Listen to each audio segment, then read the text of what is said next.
And welcome those of you that are watching us online back.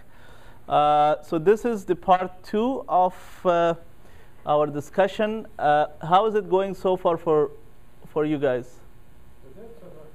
So far good? Okay. Would it be okay, you guys don't mind if I go a little bit faster, because we have lost about 15-20 minutes from the previous one, because I want to cover, and we have to be out of here by 12. So is that okay if we go a little bit faster? So the part 1, as you have noticed, is looking at commercial property mainly from income perspective. And we have analyzed different factors that play a role in analyzing the income of a commercial property. This one is more from appreciation. And by appreciation, I mean you buy a property for $1 million, and 5 years later it is 1.2 million. So what are the factors that play a role in that increase in value? Okay, so we will look at those factors that play a role. But these are the 3 top factors that play a role in appreciation of a property. It is the right place, right town, right location, and the right type of property. Of course, we will open up all this and we will go in a little bit of detail. We should not have a lot of expectations. If a property is increasing between 3 to 5% per year, that is a good property. And there are different types of appreciation. It is the general market appreciation, which means everything is going up, or you can forced appreciation. Now, this has been my focus for the past 10 years, that I try to force something to appreciate, either by changing its use, which we will give some examples, or increasing revenue. So for example, if you're buying an office building, the income is 100,000 today. You're buying based on that 100,000 for 1 million. If you increase the rent by bringing more tenants, and instead of 100,000, now it is 120,000, automatically the value of that property has gone from 1 million to 1.2 million. So by increasing revenue, I mean increasing income. Increasing net income. Of course, if you just increase income and your expenses are also increasing, that's not net income. Increasing net revenue, net income. So this is forced appreciation. This is general market appreciation. Now, for a general market appreciation, we will go through some of the factors that play a role in general market appreciation. And these are the top 3 factors that play a role. And I will go quickly through them because we don't have much of a time. And you can know about these factors. The first one is by you looking at announcements that are made at local level. And it is usually because if you buy a plaza or if you buy an office in an area, there is upcoming jobs in an area, or the income growth, or there are people moving into that area. So how will you know about this? From local newspaper that is going to announce that, for example, one of the examples that I can give is there was an announcement a couple of years ago that somewhere close to Elgin Mills and 404 Honda car is going to open their plant, and they bought the land. So that's a huge announcement that was made. And we will talk about it, whether should you go by the announcements or not. We will talk about it. So you can follow some of those factors that play a role when they make an announcement. So if you're investing based on economic fundamentals of a town, which we should open a little bit and talk about it, or if you're just buying because everyone else is buying. Because in the past 5 or 10 years, prices have not only doubled, but tripled in Richmond Hill. I remember we bought our property at $350, and now it is valued more than $800,000-900,000. So you can see that the prices have gone 3 times. Is it a good idea if you buy today in Richmond Hill for 300 or for 800 or 900,000? Will it increase in the next 10 years 3 times? Not necessarily. And that is the mistake that people make. People follow others. They say, okay, people made money in condominiums, so let me get involved in condominiums. And by the way, for your information, pre-construction condominium is one of those things that I have never touched in my life, and I don't want to. It is not the type of investment that I prefer, because there is a lot of risk. It is 4 years down the road. Of course, no doubt there are exceptions. If there are people that get good deals and they have right connections. I will give you an example, although there is a lot of examples. There was a deal that 100 of investors got together, approached the builder, and all of them bought units in the same building from the same builder. Of course, they got a really good deal. So if you approached as an individual or 100 people together, there's a huge difference. There are exceptions, but I'm talking very general. So it doesn't mean you should look into the past of a town. You're going to look in the future of town. People that speculate, they buy about the past of the town. It did good. Now I should buy. I will also make money. Whereas real investors, they look at the fundamentals of that town for future, what's going to happen. And for that reason, you should look at the announcements that are made at the local level. The common mistake that most people have is that they invest based on the past and not based on the future. And one of the other things that you have to keep in mind is that these demand, of course, real estate is all about demand and supply, right? When the demand is higher, the price increases. You want to know if that demand is based on fundamentals, there are people moving in, or is it purely speculation? I will give you an example of what happened to Dubai. There were no people coming in, not as many condos that were built, but based on speculation, the prices were going up, right? So of course there was demand, no doubt. If you bought literally a condo unit today, you could flip it next week and make 100,000. Now, that kind of demand was not based on fundamentals. There were no people moving into those condos, but there were people that had a lot of cash and they wanted to invest. And similar thing happened to US, but not to that degree. There were other factors playing role, mainly mortgage and loan criteria. But you want to make sure that there is a demand, and that demand is based on fundamentals, okay? It is not, what is the reason behind those demands, okay? As I said, these we have to open in detail. There is a lot to discuss, but I'm just giving you the gist of what plays role. One of the important fundamentals is job growth. If there are jobs coming, if there is a plant opening, if there is a huge factory coming to an area, for sure that is the most important fundamental. Let me share this with you. If you're a real estate investor or agent, we always say location, location, location. And that means the top 3 factors that play role in value of property is the location of that property. In economy, because we are talking about commercial real estate, and economy plays a major role, in commercial real estate, it is jobs, jobs, jobs. Okay, and there is a reason when they say 3 times. It means 3 times. The top 3 factors that play role in economy is jobs, and then the 4th one is GDP, or the 4th one is something else, okay? So that's why you have to look for jobs if you're investing in commercial property, because there is a huge difference between commercial and residential. So jobs, and then there are people coming to that area. Of course, if there are jobs created, people will come. So that's why, again, jobs are important. Well, when you're doing your analysis about the people, and there is a lot of information available online which you can find out, it is the immigration, people from out of the country coming, in which area they're settling, and it is the intra-migration. Because when people move in, it is not just the apartment building that they will rent, but they also need to buy groceries. If they want to buy groceries, there will be a need for retail plaza. If there is a need for retail plaza, some big grocery shop will open their shop there and run the business. So everything is connected to jobs and people.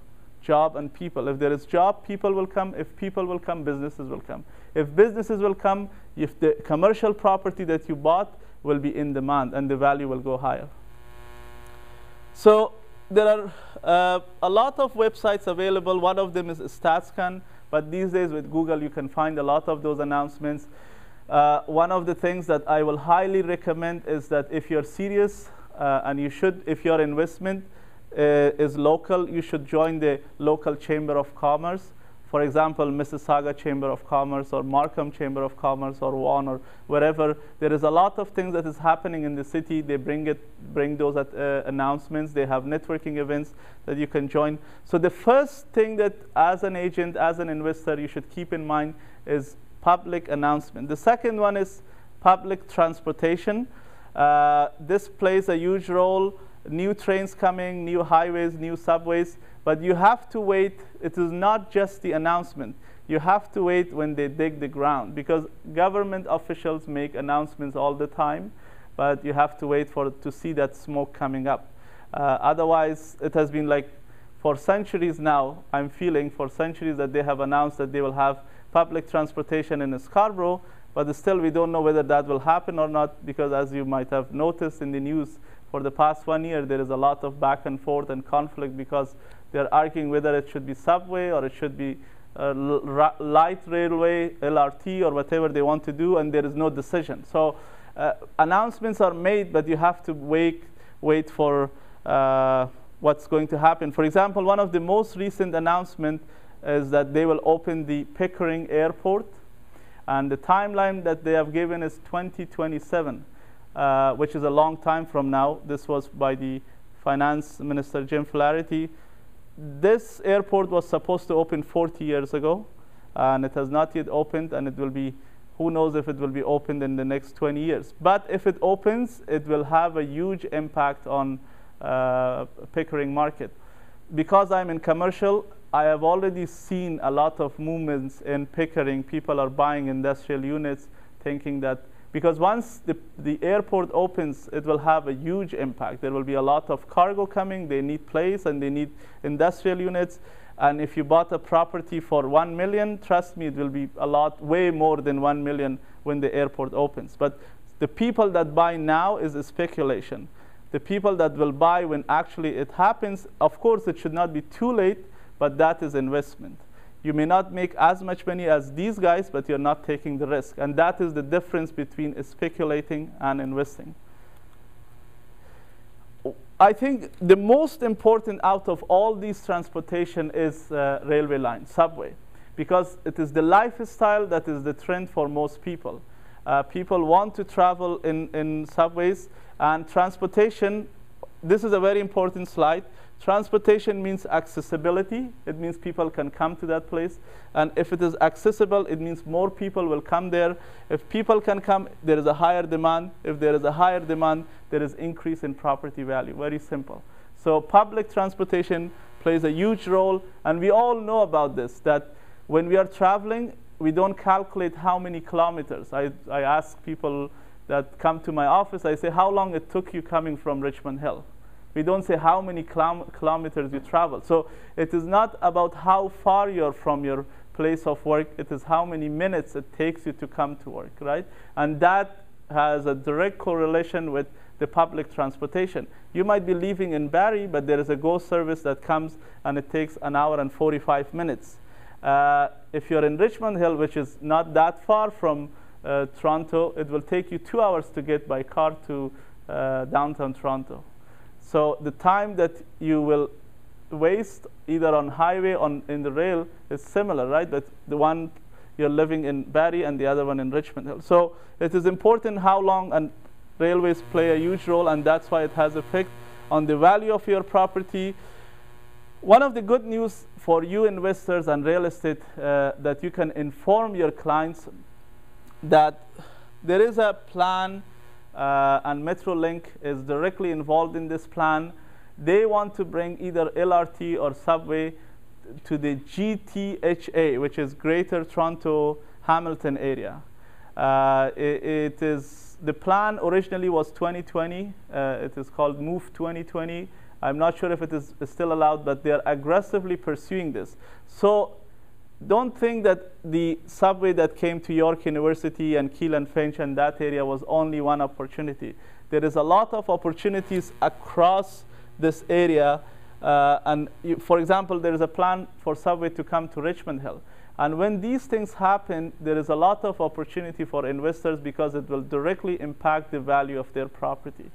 I remember at the corner of Keel and Finch, and those of you that are familiar, there is an old plaza. 10 years ago, they were selling it, and it was on the market for so many times. Nobody was buying it. Right now, there is so many people interested to buy that property, and the value is 10 times because the subway is right at the corner of Keel and Finch. You know, the new subway that goes to York University and to Vaughan. So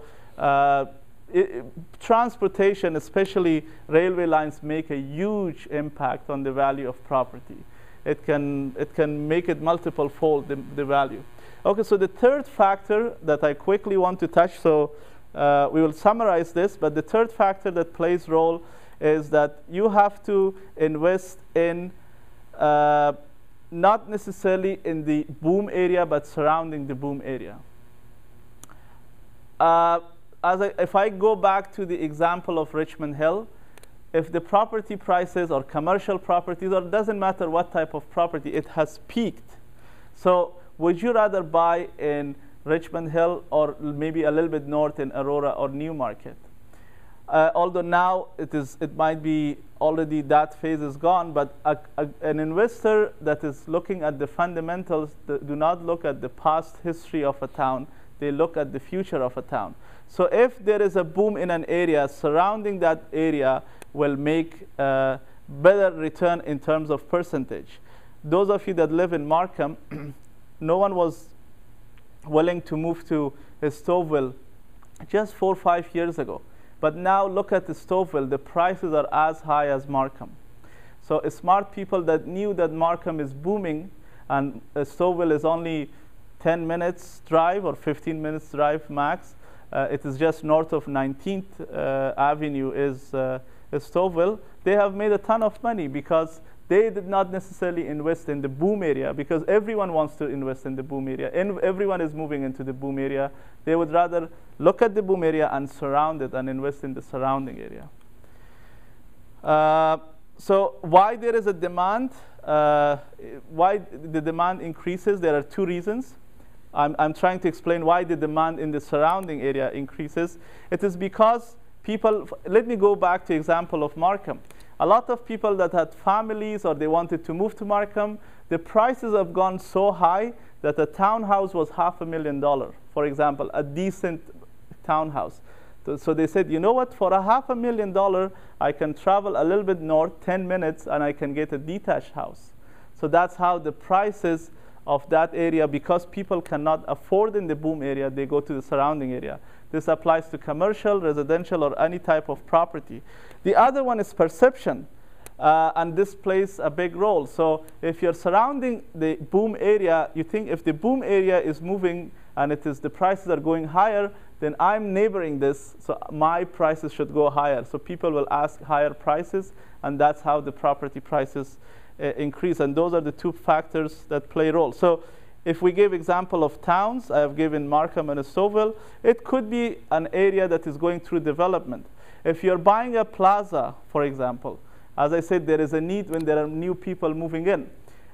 I'm sure you have noticed across Toronto area, there is a RBC Bank, CIBC Bank, Scotia Bank, TD Bank, Dollarama, all these different tenants, commercial tenants, they open their shops before a before a subdivision is finished, because they know people will come to these houses. So they already open, those plazas come up in those subdivisions because they know people are going to move in and they want to take advantage of that population. So surrounding a newer development is one of the best things to do, because as I said, going back to those few slides, it is jobs, people. When people move to an area, that will affect the price. So the third one, bottom line, is look at the area that is booming or that is going through redevelopment, and then buy surrounding it. Now to summarize what we have discussed so far, I think I'm going a little bit fast, but I have to. To summarize, look at what are the events that are happening in the local area That was number one. So you can do that by joining some of the local chamber of commerce or local paper that you can take. There are newsletters that they gave. You can go to the city hall to take their publication. So follow the local news, buy near transportation, coming up transportation, and it doesn't have to be just railway. Sometimes if they are increasing from a single lane to a double lane in a road makes a difference. And this third one is surround the boom area. Okay, any questions so far? Yeah. Go ahead. You was first. Yeah, sorry about that. Yeah. In terms of transportation and upcoming areas, what's your opinion on Scarborough and the new subway station? See, I don't want to predict because even if I was a city official, it is not in my control. One thing I know that Metrolinx have, they are serious about these, not only Scarborough, but Greater Toronto Hamilton area. They're very serious about bringing public transportation. And to be honest, the way our population is increasing, we have no choice but to take public transportation. There was a study done that I came across a few days ago that for people that are living a little bit outside of Toronto, for example, Ajax or Markham or Richmond Hill or Vaughan, if they want to come to downtown Toronto, each year they have to add 5 minutes to their traveling time. So let's say if 5 years ago it took me 1 hour, now you have to add for each year 5 minutes. So each year it takes 5 minutes longer to get to downtown Toronto. And you can see the condition of highways. It is ridiculous, and it is so stressful to travel during office hours. And of course, the government knows, and our population is increasing. Each year, we are bringing 100,000 more or less to Greater Toronto area. So for the long term, for that reason, increase in population, but also sustainability, we are moving through greening.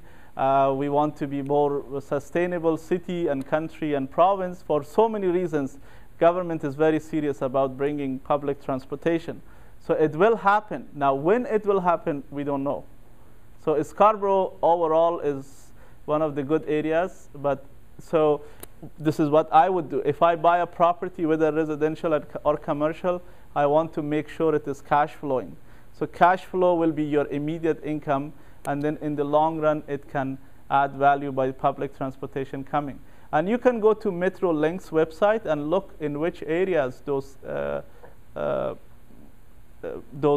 subways are coming, because you don't want to be too far off. Any other question? Oh, Ina, you had a question. Yeah, I was going to ask, are you going to post this slide presentation? The video, yes. realestateandfacus.ca. Not the slides, just the video, yeah. Okay, so this is basically general market appreciation. I will only do one slide about forced appreciation because each one of these items will need 2 hours to explain what this means, but basically I want to touch about it. Forced appreciation is not market, but you doing something with the property. So for example, one of the things I did was condo conversion, which means you're buying an apartment building. I'm just making sure that we are not 12 yet. So I'm buying an apartment building and converting it to condominiums, or you're doing redevelopment. And what does that mean? You buy a property with a big land, and then you subdivide it into smaller units, and you sell it to a builder. Or you're converting residential to condominium, or you're increasing revenue. This is my favorite, which means you're buying something and then you're adding more revenue, either by bringing more tenants or increasing the rent, or that you find other ways to increase your income. One of the examples that I have for one of my properties, for example, Bell Canada is paying us for the tower that they have in our building. So that is an additional rent that you cannot bring from the property, but you can bring from the other maybe roof of a property that you never thought about. So these are called forced appreciation. That means you force on the property to appreciate. And I think the last one is my favorite because it also increases your net income every month. If you can find an opportunity, for example, some people buy a single unit property and they make it double, officially double, and they, instead of one income, they have two incomes. You have to be creative and find ways. If you can increase the rent, increase net income, that is ideally the best possibility. But those are the other options that I have shared with you. Okay, any questions? We have 15 minutes more, so either we can ask question and answers, or I can get to a little bit more slides. Which one we want to do? Sorry? More slides? Okay. I have a big but here, because whatever we have discussed about appreciation so far, there is this animal called real estate cycle that it is hard to avoid it. And for example, this real estate cycle is really bad in US. It started in 2008, and still this tsunami is not finishing. We are in 2013, 5 years later, still US market is impacted by this cycle. Now in our market in 2008, 9, end of 2008, sometime in 2009, there was for 6 to 8 months a huge impact. If you bought houses or commercial or anything, because of the fear in the market, no matter what kind of property you had, it was impacted by real estate cycle. So I don't want to paint a rosy picture by giving you all those slides so far. I want to remind you that there is this animal in this industry and in the general economy. It is a cycle that comes and goes. Of course, our cycle in 2008 was very short. It was like 8 months or something. But basically, there are 3 different types of cycle, real estate cycle. It is recovery, boom, and slump. Now, of course, slump means everything falls. The prices, the value, everything goes down. Your property could be half the price you bought. The boom area is the peak. Everything is high. And recovery is somewhere in between. So after slump, of course, there is a recovery. We will touch base. I will not go through all these factors that play role. These are the key drivers that play role in a real estate. That will you will find out that how many days it has been in the market, what is the GDP. There are so many factors that play role that is out of our control. And to study and predict this, there are economists that have been gone through this, and they could not predict. I'm sure you guys watch interviews from RBC officials, CIBC officials, and TD Bank, and so many other financial institutions, that everything that they predict did not come true. So it is a very complicated world that we don't want to get into. But in summary, the key drivers are when there is a shift in demography, which means, for example, most of the people in a city or in a town or in a province or in a country is getting to certain age that the demand for certain type of property goes down, or that applies to economy. And I think the other factor that is important is emotion. There was nothing changed because we all are, remember 2008, that there was a short period of fear in the market. Nothing changed between a month before, which was December, and January, right? Nothing much changed. Of course, it was all in the news. But it is in our head that we want to be conservative. We don't want to spend. We want to be keeping our money. So that plays a huge role. And that is the emotion and psyche of people that plays in that in the cycle of economy. Now, other than those fundamentals that people study, these are called market influencers. So, for example, even though right now, if you look at the growth in job and growth in wages of people, the property values have increased 25%, but we know that people that had 2,000 income 5 years ago, today still they might have 2,200. So the wages have not increased as much as the property values. But the question is why property values are increasing each and every year. Why? because of these market influencers. So it is not core fundamental factors, but mainly interest rates, and these are called influencers. So it is interest rates, and those are other government legislation.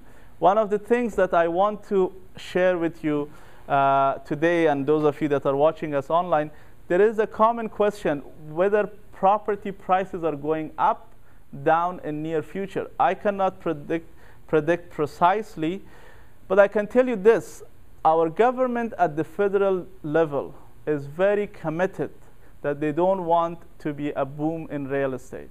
There is a big fear. It is very clearly indicated by the Bank of Canada officials. It is very clearly indicated, more importantly, by our Minister of Finance, that they do not want to see boom in real estate.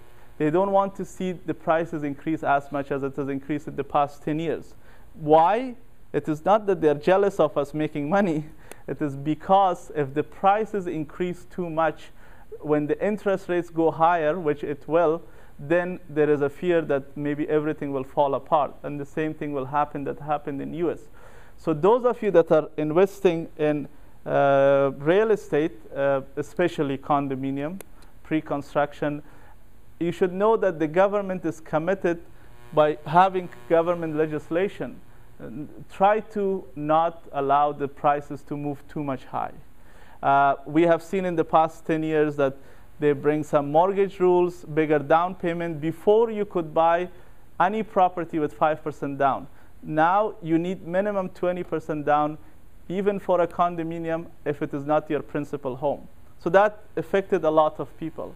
The qualification criteria. So government is constantly trying to control this market because the interest rate is low, prices are affordable, but it is not matching the fundamentals, which is job growth, wage growth, and all those things.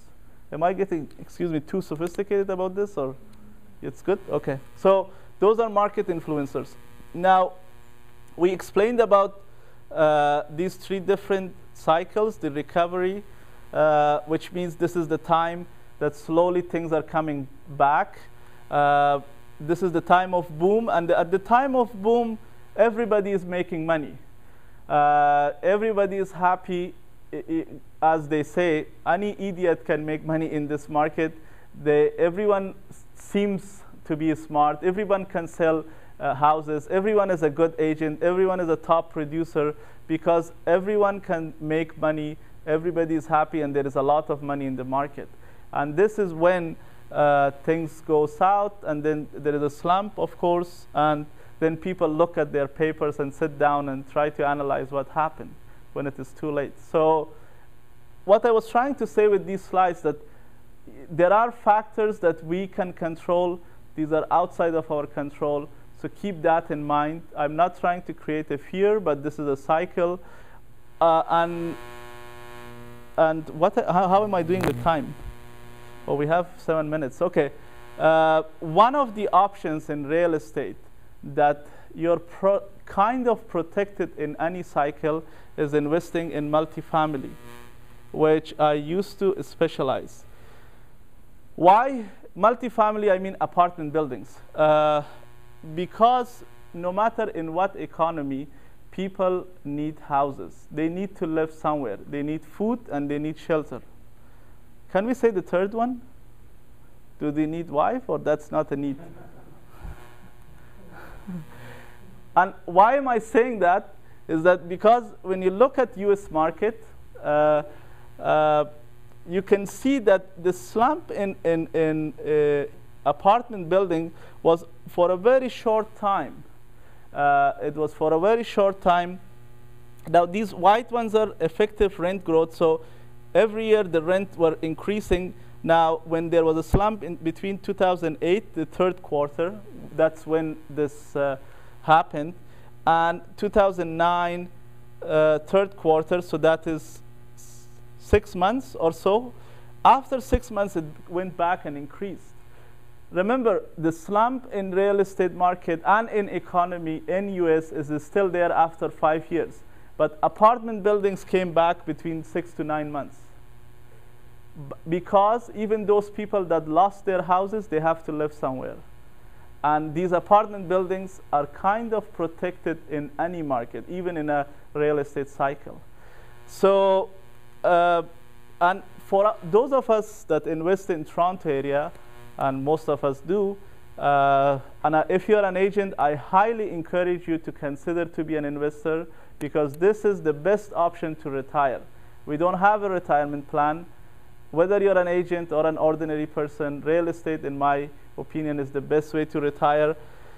Immigrants, when they come to this country, and they come all the time, every year, they don't buy right away. Of course, there are exception rich people that come, sometimes from Middle East, and sometimes from, these days they come a lot from Middle East, because they want to get away from a lot of conflicts, and they bring money and they buy, but those are exceptions. Most people that come to this country, they rent, and then they buy houses. So, and investing in apartment building is economy of scale, because you're not just buying one house, you're buying multiple units.